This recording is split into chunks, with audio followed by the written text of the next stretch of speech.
ধন্যবাদ এবং সালামু আলাইকুম।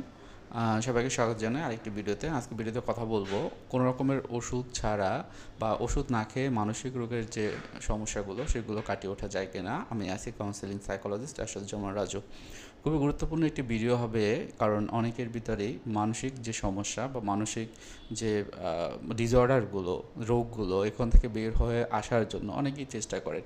অনেকে আবার বিভিন্ন রকমের চিন্তা ভাবনা করেন যে মানসিক রোগের কারণে এই যে ওষুধের চিকিৎসা এবং ওষুধ ছাড়া যে চিকিৎসাকে বলা হয় সাইকোথেরাপি বা কাউন্সেলিং, সেটা নেওয়ার ক্ষেত্রে অনেক রকমের দ্বিধাদ্বন্দ্বে তারা পড়ে যায়।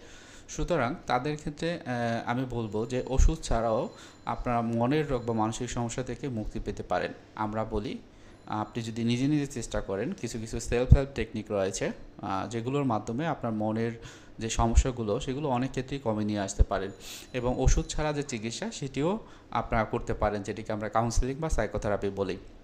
তাহলে আসেন, আপনাকে প্রথমেই আমি একটু জানতে বলবো আপনাদেরকে যে এই যে ওষুধ ছাড়া যে চিকিৎসা সেটি আপনি নিবেন, কিন্তু মানসিক রোগের কারণগুলো কী কী কী লক্ষণ থাকে, সেই ক্ষেত্রে আপনার ওষুধের যে ছাড়াও যে চিকিৎসা সেটি আপনি গ্রহণ করতে পারবেন। যেমন প্রথমেই যে বিষয়টি অনেকেই জানেন যে অনেক রকমের উদ্বিগ্নতা কাজ করে এবং সেটি অনেক বেশি কাজ করে। অবান্তর চিন্তা, অযৌক্তিক চিন্তা অনেক বেশি কাজ করে। এখন এর ক্ষেত্রে কি হয় যে এটা যার ভিতরে কাজ করে অনেক দিন থাকলে তখন কিন্তু একটা সময় এটা কোনো একটা রোগ, মানসিক রোগ হতে পারে। অনেক সময় দেখা যায় যে তার ভিতরে ডিপ্রেশন বা বিষণ্ণতা তৈরি হয়, হয়তো সে কারোর সাথে মিশছে না, কারোর সাথে কথা বলা বা নিজের কাজগুলো করা সেগুলো করছে না। অনেক সময় খাবার দাবার অনেক বেশি খেয়ে ফেলছে বা একদম খাওয়া দাওয়াই করছে না, অনেক বেশি ঘুমাচ্ছে অথবা একদম ঘুমাচ্ছে না। বিভিন্ন রকমের ফ্ল্যাশব্যাক হয়, অতীতের কথা চিন্তা হয়, নিজেদের ভিতরে অপরাধ বোধ হয়। অনেক সময় তাদের এটাও কাজ করে যে আমি এই পৃথিবীতে বেঁচে থেকে কী লাভ হবে। অনেকে সুইসাইড করতে চায়। এই যে সিমটমগুলো, এগুলো কিন্তু অনেকাংশেই বিষণ্ণতার লক্ষণ। এবং অনেকের ক্ষেত্রে যেটা হয় ঘুমের সমস্যা। এখন ঘুমের সমস্যা অনেকে আছেন যারা মোবাইল ডিভাইস বা বিভিন্ন কারণে রাতে ঘুমান না। তো এটা যদি আপনার কাজ থাকে যে আপনার নাইট ডিউটি আছে সেটা একটি ব্যাপার, কিন্তু কোনো কারণে হয়তো বা টেনশন বা মানসিক চাপের কারণে আপনি ঘুমাতে পারছেন না, সেক্ষেত্রে কিন্তু এটা একটা মনের রোগ বা মানসিক সমস্যা হতে পারে। অনেকের ক্ষেত্রে যে ক্ষুধার পরিবর্তন, হয়তো বা আগে যেভাবে খাওয়া দাওয়া করতো সেভাবে খাওয়া দাওয়া করতে পারছে না, বা আগে যেইভাবে কোনো একটা বিষয় সে মজা পেত সেটি সে পাচ্ছে না। অনেকের ক্ষেত্রে আত্মবিশ্বাসের অভাব তৈরি হয়। সেলফ কনফিডেন্স যখন না থাকে তখন মানুষের সাথে মেশা, কোনো সামাজিক সম্পর্কে নিজেদের জড়িয়ে বা জড়ানো, সেই জিনিসগুলো তারা কিন্তু করতে পারে না, তারা নিজেদেরকে উজ্জ্বল করে। এখন ওষুধ ছাড়া মানসিক রোগের চিকিৎসা কীভাবে করবেন সেই জিনিসটা যদি বলা হয়, প্রথমে যে বিষয়টি, ওষুধ যদি আপনারা খেতে না চান তাহলে আপনাকে যেটা করতে হবে থেরাপি বা কাউন্সেলিং আমরা বলি।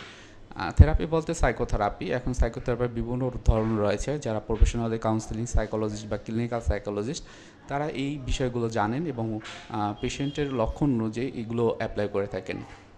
অনেক ক্ষেত্রে মেডিটেশন বা আমরা যোগ ব্যায়ামের কথা বলি। এখন মেডিটেশনের বিভিন্ন ধরন আছে, হয়তো বা এই যে মেডিটেশন যদি আপনি করেন আপনার ভিতরে একটা রিল্যাক্স ফিল হবে। এই যে অস্থিরতা, অবান্তর চিন্তাগুলো সেগুলো দেখবেন অনেকটাই কমে যাবে, কারণ এটি অটোনমিক যে নার্ভ সিস্টেম আছে আমাদের, সেই নার্ভ সিস্টেমে ভালো কাজ করে। অনেকে শ্বাস প্রশ্বাসের ব্যায়াম গ্রহণ করতে পারেন। অনেকে কীভাবে বর্তমানে থাকা যায় সেই বর্তমানে থাকার প্র্যাকটিসটা আপনারা করতে পারেন।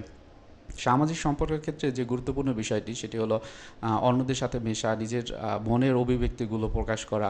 আপনার সবচেয়ে কাছের যে ব্যক্তি আছে তাকে আপনার মনের চিন্তা এবং অনুভূতি, এই জিনিসগুলো একটু বলতে পারেন, তখন আপনার হিলিং হবে, আপনার মনটা একটু হালকা হবে। অনেক ক্ষেত্রে হয় যে শারীরিক ব্যায়ামের কথা বলি। এখন শারীরিক ব্যায়াম যেমন খুবই গুরুত্বপূর্ণ, যেটা আমাদের ব্রেন কেমিক্যালকে একটা ব্যালেন্স করতে সাহায্য করে। আমাদের ভিতরে বিভিন্ন রকমের ডোপামিন যে লেভেলটি সেটি একটা ব্যালেন্স করতে সাহায্য করে, যার মাধ্যমে আমাদের মন খারাপ থাকা বা অতিরিক্ত যদি মন খারাপ থাকে সেক্ষেত্রে কিন্তু এ থেকে নিজে নিজেই মুক্তি পাওয়া যায়। সঠিক খাদ্যাভ্যাস খুবই গুরুত্বপূর্ণ। খাবার দাবারের পর্যাপ্ত আমিষ জাতীয় খাবার, শর্করা খাবারগুলো আপনারা খেতে পারেন, এবং আপনাদের লং টার্ম যদি কোনো মানসিক সমস্যা বা শারীরিক সমস্যা থাকে সেগুলোর একটা ভালোভাবে একজন ফিজিশিয়ানের কাছে গিয়ে আপনারা চিকিৎসা নিতে পারেন। যদি এই কয়েকটি বিষয় আপনারা খেয়াল রাখেন এবং নিয়মিত প্র্যাকটিস করেন তাহলে আশা করা যায় যে মানসিক রোগের যে ওষুধগুলো সেগুলো হয়তো আপনার না খেলেও আপনার এই প্রবলেমটা সলভ হয়ে যাবে। তবে যেটা বলি যে এই যে মানসিক রোগের অনেক ধরন রয়েছে, প্রায় 200 রকমের মানসিক রোগ রয়েছে। এখন এর কন্ডিশন যদি খুব বেশি সিভিয়ার হয় সেক্ষেত্রে অবশ্যই মানসিক রোগের জন্য ওষুধ খেতে হবে। সেক্ষেত্রে একজন সাইকিয়াট্রিস্টের কাছে যেতে হবে। এছাড়া আপনার যদি প্রবলেমগুলো খুব বেশি সিভিয়ার না হয় সেক্ষেত্রে আপনারা একজন ক্লিনিক্যাল সাইকোলজিস্ট অথবা কাউন্সেলিং সাইকোলজিস্টের কাছে গিয়ে ওষুধ ছাড়া যে চিকিৎসা সেটি খুব সহজে নিতে পারেন। সবার জন্য শুভকামনা থাকলো। আজকে ভিডিও এখানে রাখছি। আসসালামু আলাইকুম।